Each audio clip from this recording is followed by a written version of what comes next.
Hello, my friend. Welcome to your sleep story. My name is Stephen Dalton. I'm an Irish storyteller, and it's my great privilege to be the voice that you listen to as you go to sleep tonight. There is a place in Ireland called Newgrange. It is a place that I visited as a child many times on school trips and with family. I even brought my wife Rebecca there on one of our first dates, and it is a magical place, because every year, on the winter solstice, the ancient chamber of that place is filled with morning sunlight. This story is inspired by the man who found Newgrange back in the 1960s, Michael J. O'Kelly. He found a place that was built before the pyramids of Giza, and that demonstrate deep human intelligence. I really hope you like it, and if you'd like to support my work, you can do so on Patreon. The link is below this video. Okay, let's do the relaxation session now, which will take a few minutes before tonight's sleep story. I'm going to count down from 10 to 1, and as I do, allow yourself to let go more and more. 10. Feel the support of the bed beneath you, or the floor, or whatever surface you lie upon tonight. And beneath all of that, feel the support of the earth, our home. From the earth we receive a constant support. And as you become aware of that feeling of being supported, see if you can let go a little more now.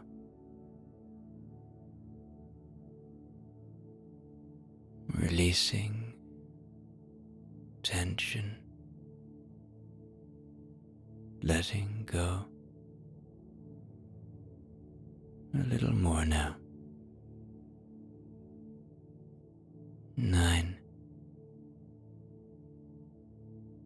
Feel into your body. Where are you still holding? Where do you feel tension? Maybe you feel pain. Maybe it's in your feet, in your lower legs.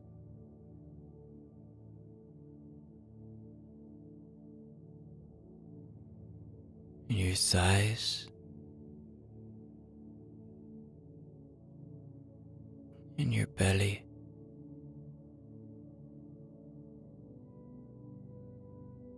in your chest,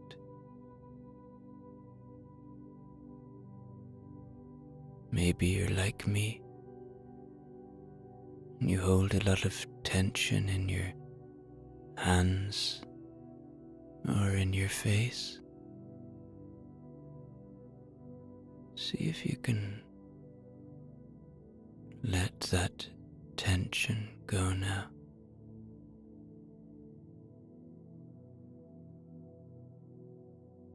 Just by becoming aware of it,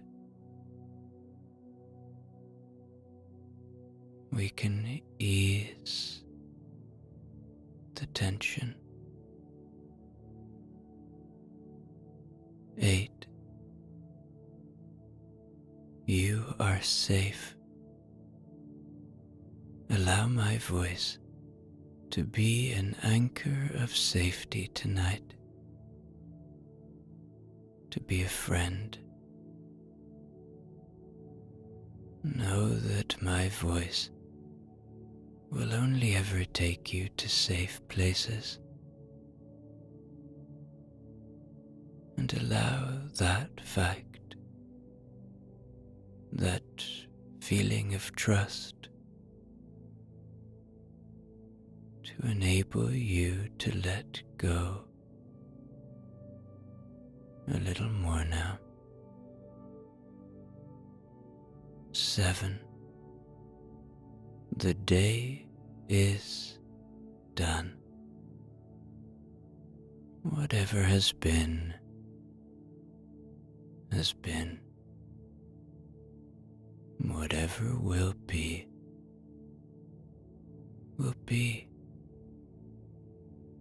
Whatever thoughts you might be having, know them for what they are, just thoughts.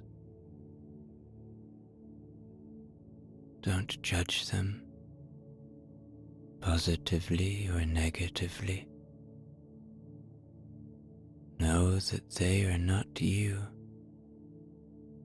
They are a symptom of being a human. And as they arrive, see them, but there's no need to follow them. Watch them go, floating away like leaves on a moonlit river, or clouds passing through a starlit sky. 6. This is your moment. This is your time. You deserve rest. We all do. So as you move deeper and deeper towards deep rest tonight, know this: you deserve this rest as much as anyone else. 5.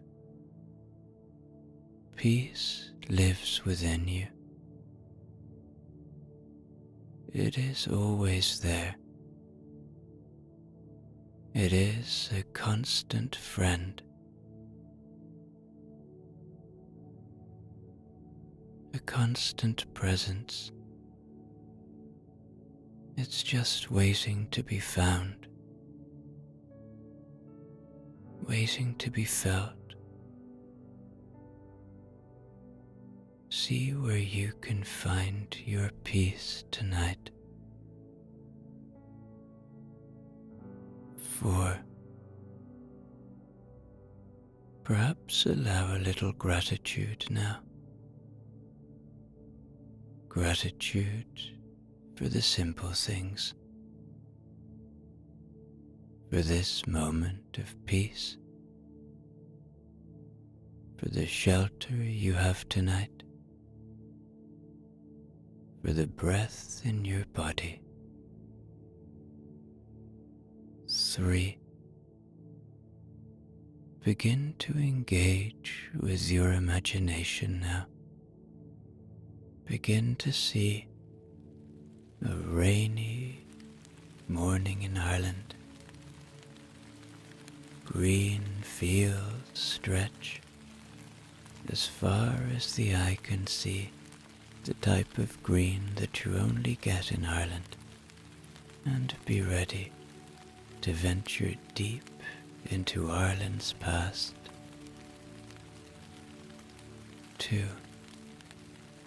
Checking in with your body one more time now.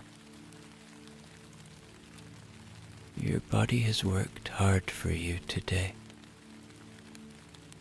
It's time to give it rest. And 1. Completely letting go now, as I tell you tonight's sleep story. It rained the day we began. Not heavily, just enough to keep a shine on the spades and darken the soil as we turned it over.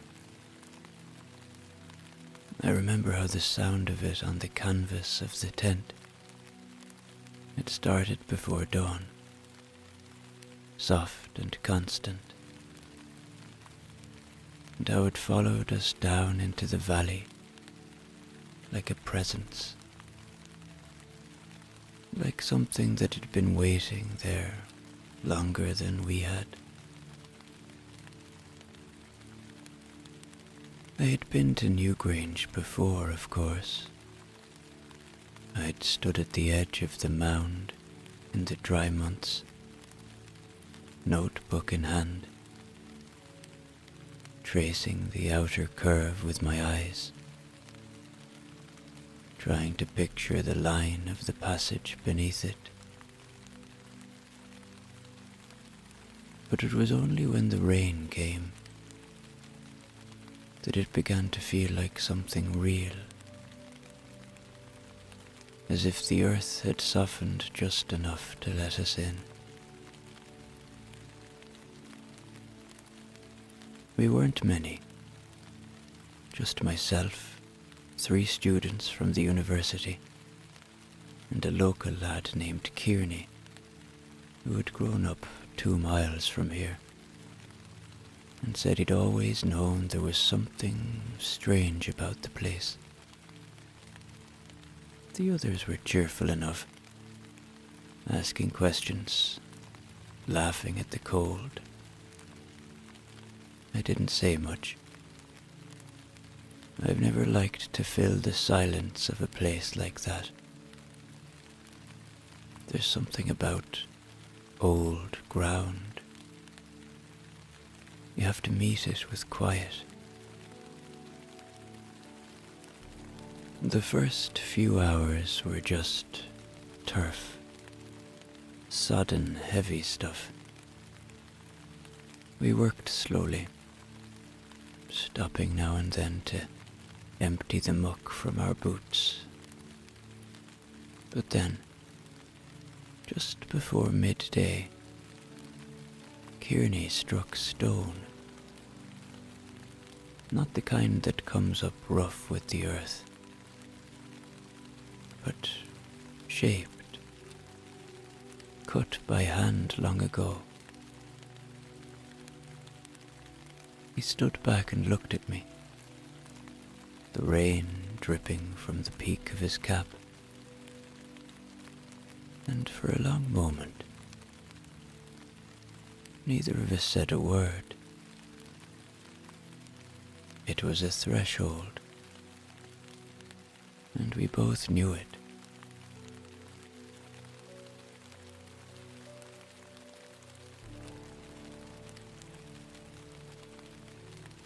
By late afternoon, we had cleared enough to reveal the faint beginning of a passage, sloping slightly inward, the sides curved and tight, the air around it cold in a way that didn't feel like the weather. I ran my fingers along the inside wall, the stone damp but smooth beneath the grime, and felt something, just for a second. Not knowledge, not exactly, not even intuition, more like a presence, as if the place was aware of being touched for the first time in many centuries.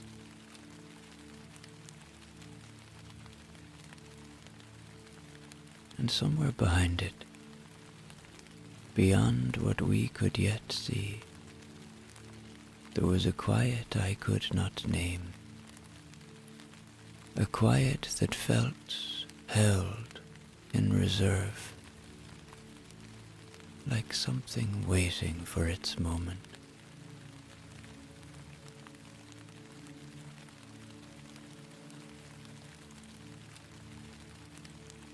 worked for weeks before we saw the full curve of the chamber. It came slowly, stone by stone, as if the place were revealing itself only when it felt ready. We brought in a small lamp, battery-powered, and fixed it on the end of a pole, lowering it in gently. That first time, I remember holding my breath. The walls inside weren't blank. They were marked. Lines and swirls and spirals, some faint, some bold. I sketched them carefully in my notebook, tracing over them later in ink when the others were asleep. I didn't know what they meant, and I still don't. Not truly. But I remember feeling, even then, that they were made with purpose. Not just decoration. Something more deliberate. The language, maybe. Though not one we've kept.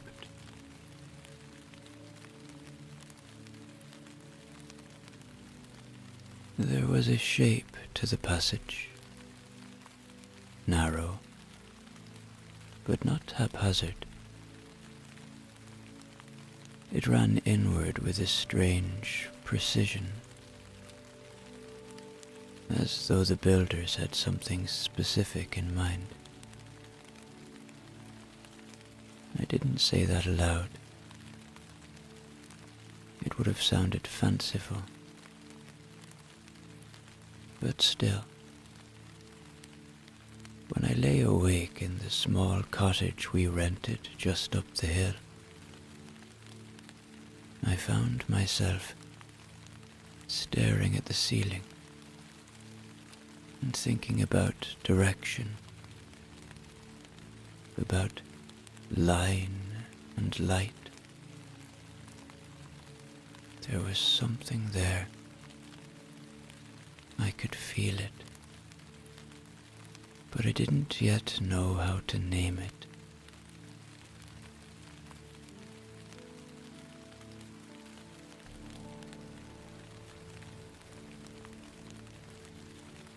That winter we stopped digging. The cold had hardened the ground again, and Kearney's mother took sick. He never came back after that, though I heard he went on to work in forestry somewhere near Sligo. The students moved on too, as they always do. One of them sent me a postcard from Florence the next spring, with a sketch of the Duomo on the front. She said she missed the silence of the mound. But I stayed, not always digging. There were long months when the budget dried up and I was back in Cork lecturing, filling out forms. But I returned as often as I could. The place had caught me. Not in a way of obsession, exactly. More like belonging. As if some quiet part of me had always been facing in the direction of this hill, waiting to arrive.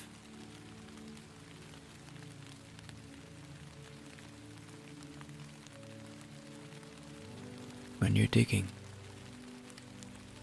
you start with your hands, That's the truth of it. Before the tools, before the measurements, it's the hands that learn the shape of the place. I came to trust mine more than I trusted my own mind. The fingers would find what the eyes missed. A change in pressure, a faint shift in temperature, a smoothness beneath the soil that spoke of intention. Worked stone, polished long ago by hands not so different from mine.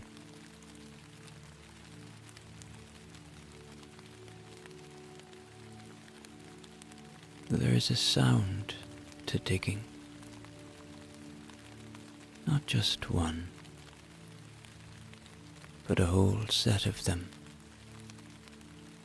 And after a while you come to know them, like you'd know the voices of friends, the scratch of trowel on shale, the soft suck of clay pulling at your boots, the brittle snap of a root giving way. And in the quiet between those sounds, the slow exhale of the land itself, as if it were letting go of something it had held for centuries.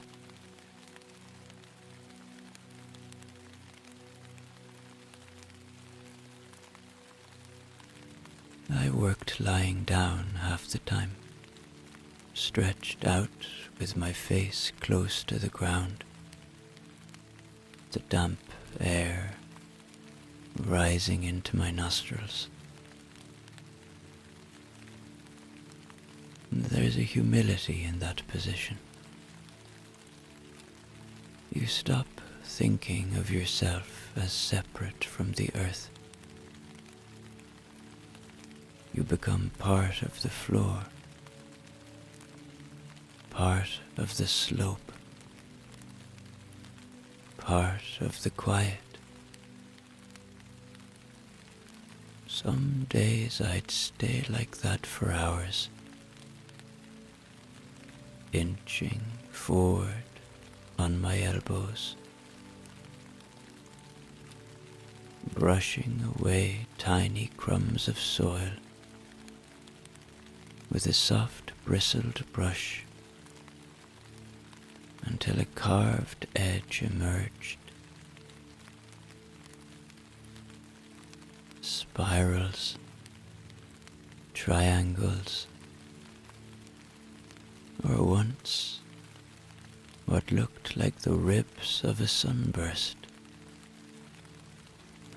I didn't name them. I just recorded them and moved on.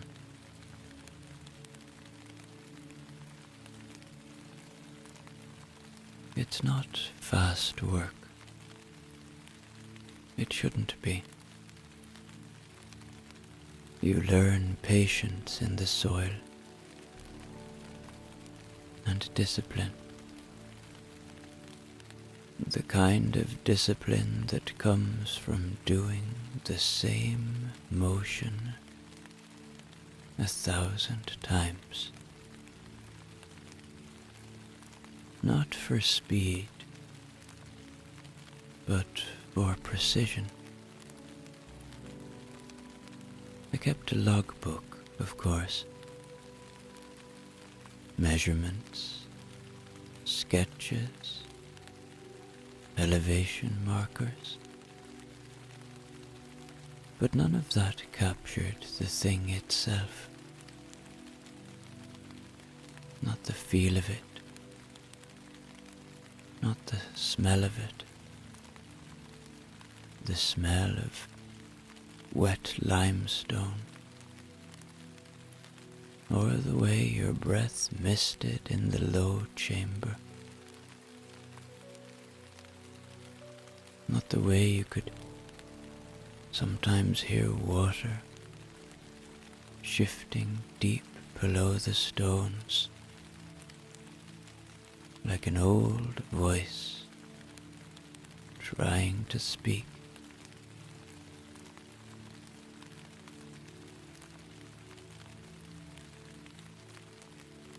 By the third season, I knew the passage better than I knew the hallway of my own flat.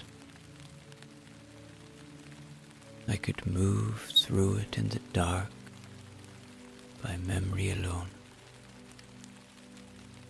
I would crouch in the narrow corridor, one hand resting on the stone to steady myself.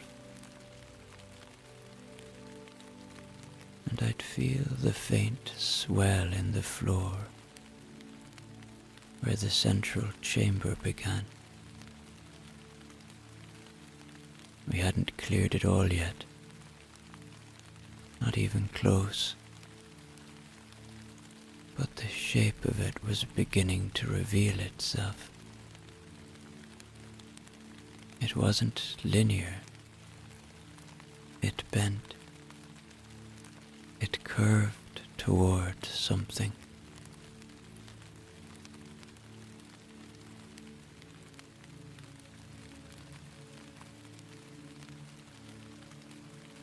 I remember one afternoon, rain heavy on the tent outside,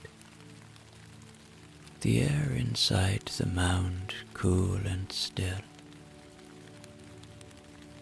I'd been tracing the outline of a stone basin, deep set in the chamber wall.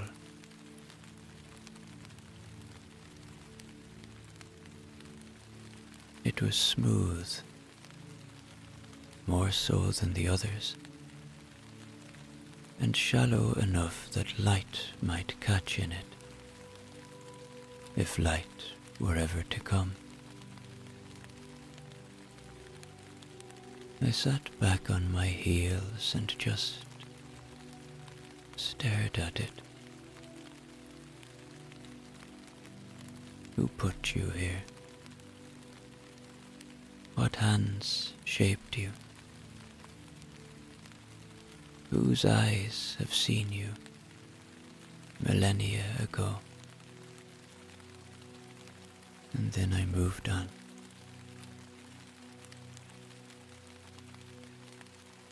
Time passed, and then something started to happen. It started with a feeling more than a fact. That was the strange thing. There was no cry of discovery, no moment of revelation. Just something I noticed one December morning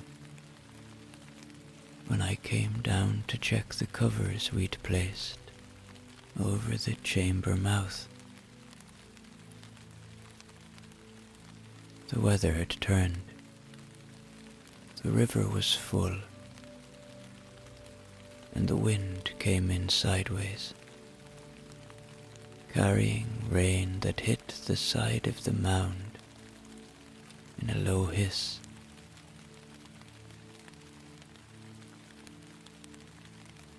I remember my coat was soaked through before I'd crossed the field.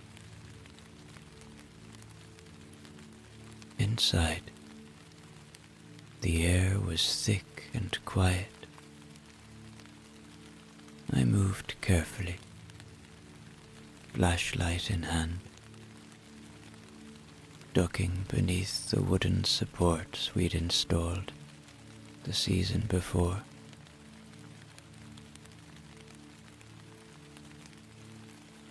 It was darker than usual, The sky outside was low and dull, and I thought I'd only be inside for a moment,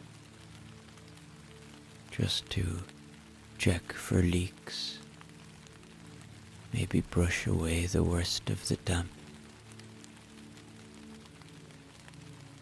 But something stopped me,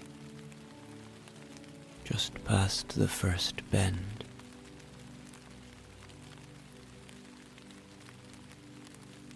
There was light, not from me. I'd switched off my torch already. But real light, thin and gold, and stretching faintly along the floor of the passage. A narrow band of it,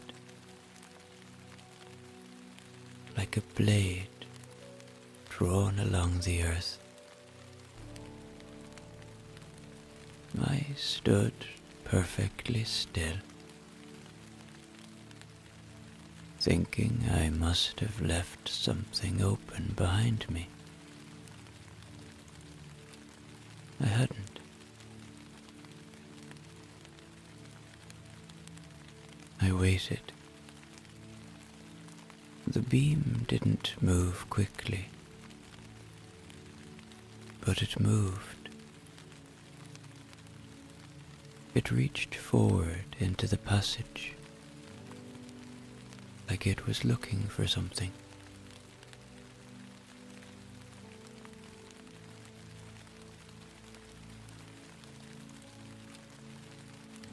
And then it faded. Gone in a minute, maybe less.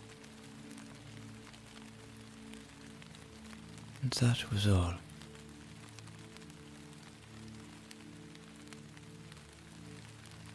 I didn't mention it that day.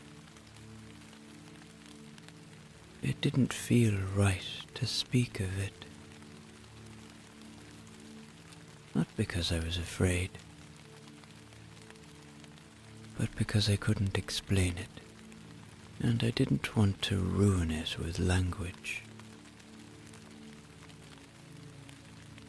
I just noted the date, December 19th. It meant nothing to me at the time, but I underlined it in the margin of the logbook. I went back every morning after that, before sunrise,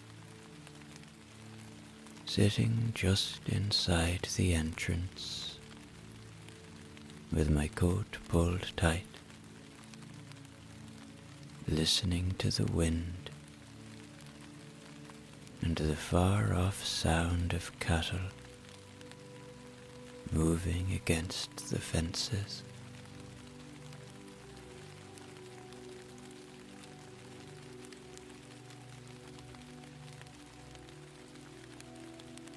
On the 20th, the same thing.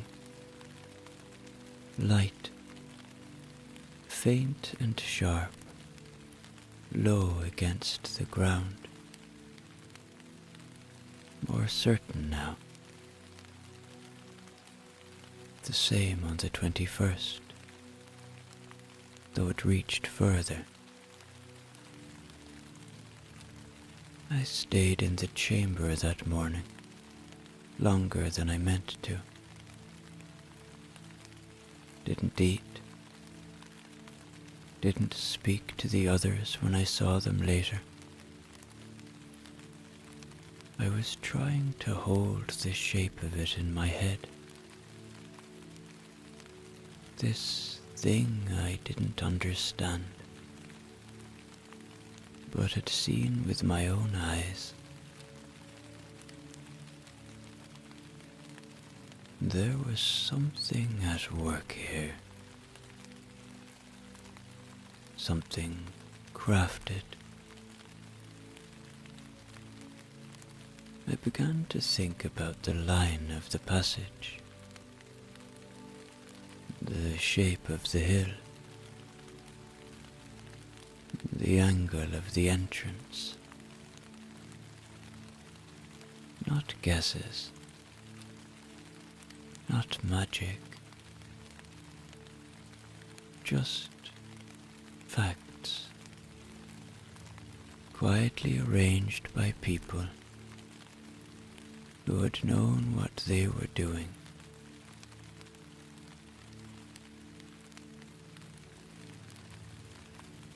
I didn't call it alignment yet. I didn't know that word in that context. I just wrote it in my notebook. There is a reason that light comes here. They made it so.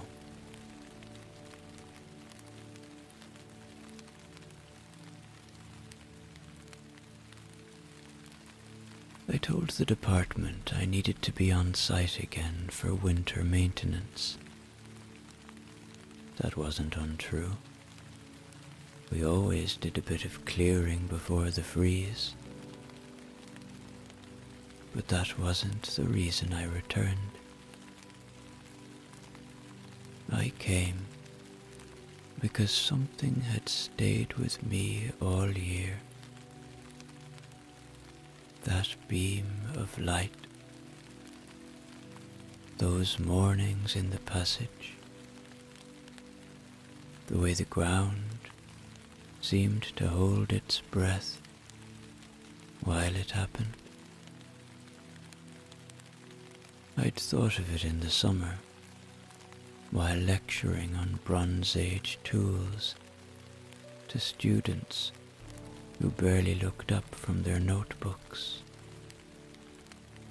I'd thought of it in shops, in queues, while shaving. It was a quiet obsession, the best kind. I arrived in the valley 3 days before the solstice. No fanfare, no audience, just myself and a bag of provisions.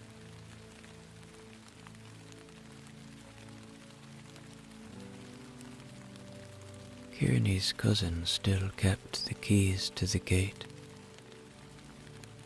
and he didn't ask questions when I told him I'd need them for a few days.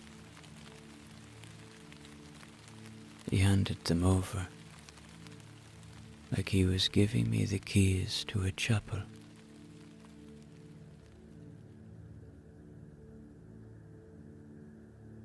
That first morning,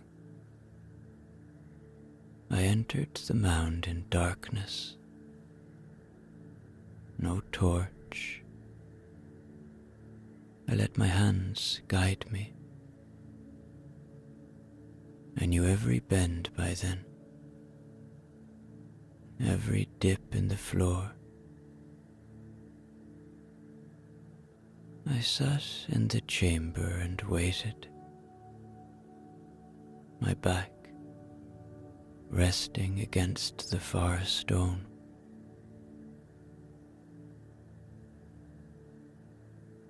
Cold came up through my coat, but I didn't move. Outside, I could hear the valley waking, wind across the grass, the distant clatter of a tractor starting. Then silence.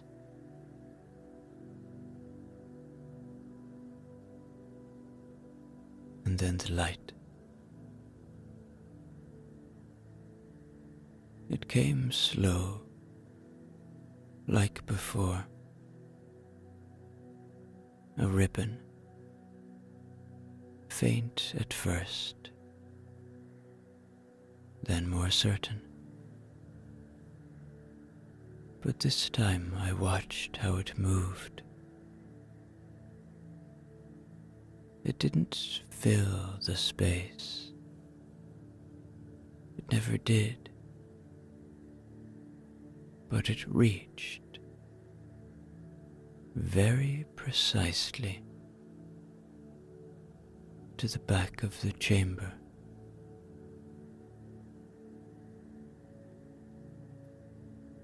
It touched the stone basin there, the one I'd cleared with my own hands, and it rested on it, just for a moment. A line of gold on the coldest stone in Ireland. I exhaled, not knowing I'd been holding my breath. It faded as before, quietly, without drama, and when it was gone, I sat a while longer, long enough to let the weight of it settle into me. When I stepped outside, the sun was fully up, and the air was thick with mist. I walked to the edge of the mound slowly, tracing it with my fingertips. They had done this on purpose. I was certain now.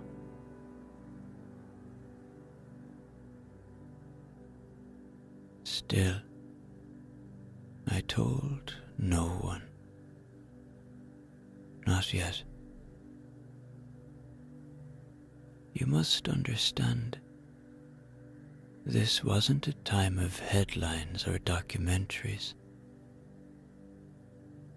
There was no internet, no audience waiting to be amazed. We were just men in boots, with notebooks and wet socks. If I was going to say something, it had to be true. It had to be measured, and I had to be sure.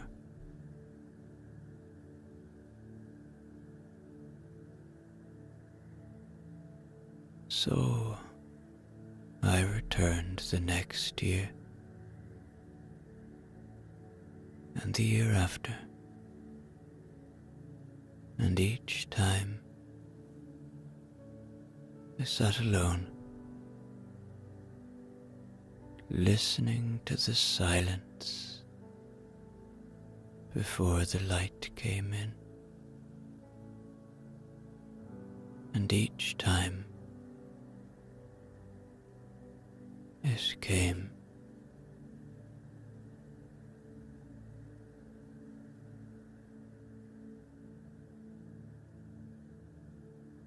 It was the year I turned 60 that I invited someone else to see it. Not a crowd, just one.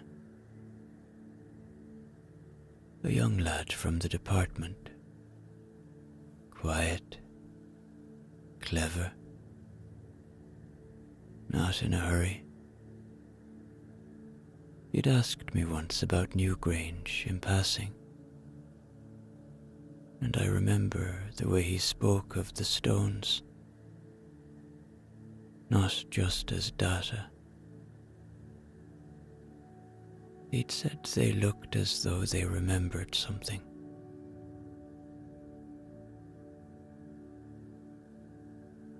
I told him to come on the 21st. I didn't say why. I just said, be early, before sunrise, and bring a flask. He arrived with muddy boots and wide eyes, and I led him down the path without speaking. The wind was sharp that morning. The sky was clear. I remember thinking, good, let it show him everything.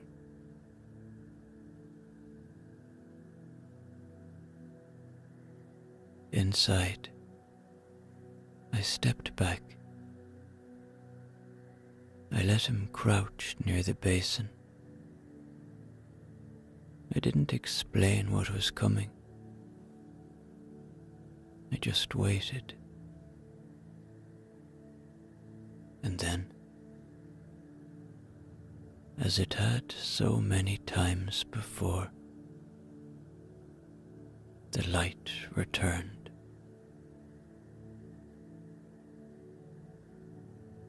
I heard his breath catch. That was all. He didn't speak. He just watched, the gold blade of it stretching over the stone, touching the edge of the carved spiral,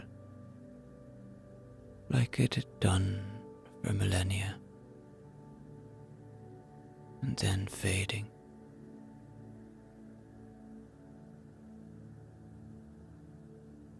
When it was gone, he turned to me and said nothing, just nodded once. He understood. That was enough.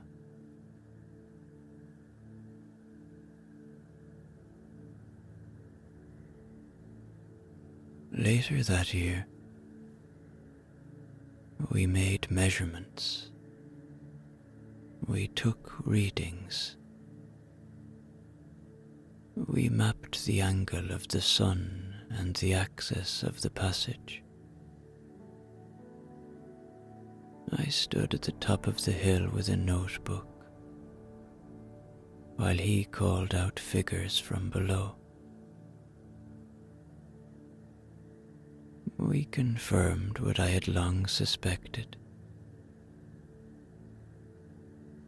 The mound was aligned to the winter solstice sunrise, precisely, deliberately. A calendar written in stone, built before the pyramids of Giza, set in the earth with nothing but hands and knowledge and sky.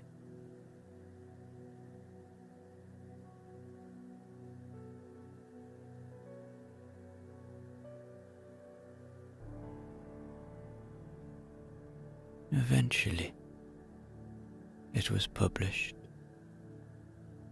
Others came. Articles were written. Photographs taken. And the place began to change. Not in itself. The mound remained the same, but in how the world looked at it. People spoke of wonder, of mystery, of ancient genius, and they were right in their way. But none of it felt quite like those silent years when I sat alone in the dark but waited.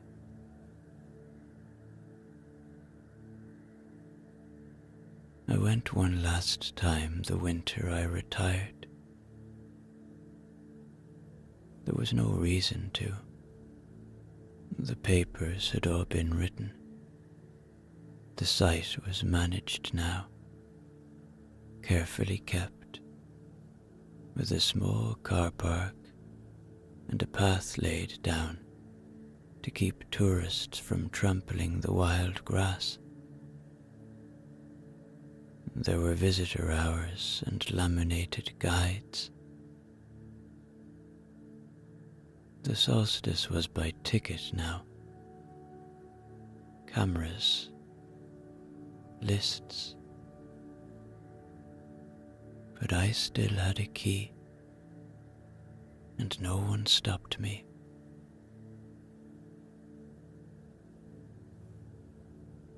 It was early, mid-December, the kind of morning when frost clings to the edge of your coat and your breath drifts like smoke.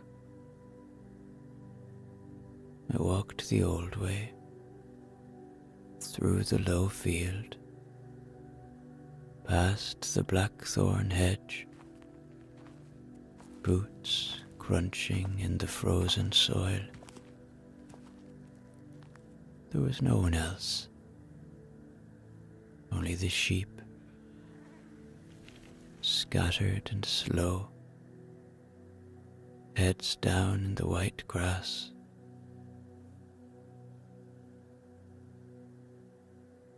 Inside, the passage welcomed me like it always had. It felt like an old friend now. I didn't bring a torch. I didn't need one. My hand found every turn. My knees knew where to rest. I sat in the chamber without hurry.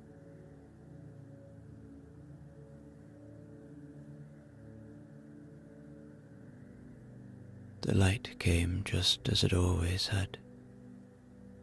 Thinner now, maybe. Or maybe I had simply forgotten how delicate it could be.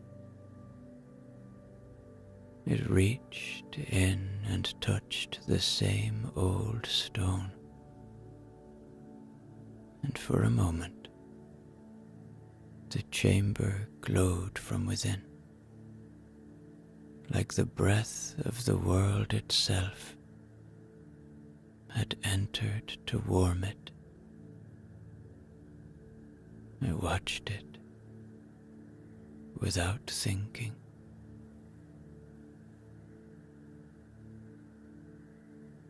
When it faded, I placed my hand on the floor. It was dry, cold, familiar. I stayed like that for a while, long enough for the light to be gone completely,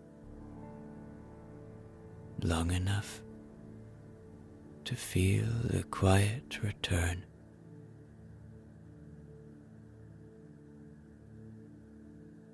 Then I stood. My bones ached more than they used to, but I felt no burden. At the entrance, I paused, looking back just once, not to remember it, but to let it remember me. Then I stepped out into the morning as the rain began to fall, and closed the gate behind me.